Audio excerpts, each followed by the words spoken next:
عمران خان کی مقبولیت میں روز افزوں کمی، اصل حقائق سامنے آ گئے۔ جھوٹا بیانیہ اور مسلسل you turns P T I اور عمران خان کو لے ڈوبے۔ پہلا جھوٹ، ہماری حکومت امریکی سازش سے گری۔ یو ٹرن، ہماری حکومت امریکی سازش سے نہیں گری۔ دوسرا جھوٹ، بطور وزیر اعظم روس کا دورہ پاکستان کے بہترین مفاد میں تھا۔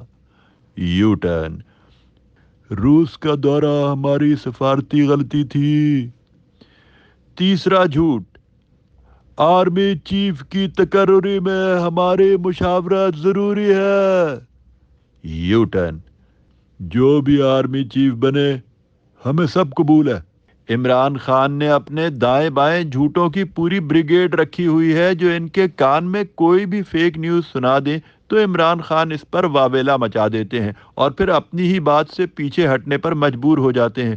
یہ وہی عمران خان ہیں جنہوں نے جلسہ عام میں خاتون جج کو سنگین نتائج کی دھمکیاں دی تھیں اور پھر یو ٹرن لیتے ہوئے خاتون جج کے چیمبر میں جا کر غیر مشروط معافی مانگ لی تھی۔ کہنا عمران خان آیا تھا، معافی مانگ کر گیا ہے۔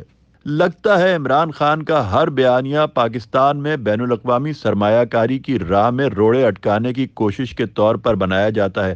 مطلب یہ کہ اپوزیشن بہانہ، ملکی معیشت نشانہ۔ پہلے قومی اسمبلی سے استعفے دیے، پھر اسی اسمبلی کے ضمنی الیکشن میں اٹھ کھڑے ہوئے۔ وزیر اعظم تھے تو کہتے تھے میں ٹماٹر کی قیمت طے کرنے نہیں آیا۔ وزیر اعظم نہ رہے تو آٹے دال کی لسٹ لے کر جلسہ عام میں پہنچ گئے۔ پہلے خود کریڈٹ لیتے تھے کہ کرکٹ میں نیوٹرل امپائر میں لے کر آیا، پھر نیوٹرل کے لفظ کو ہی گالی بنا کر ہر نیوٹرل ہستی کو جانور تک سے تشبیہ دینے لگے۔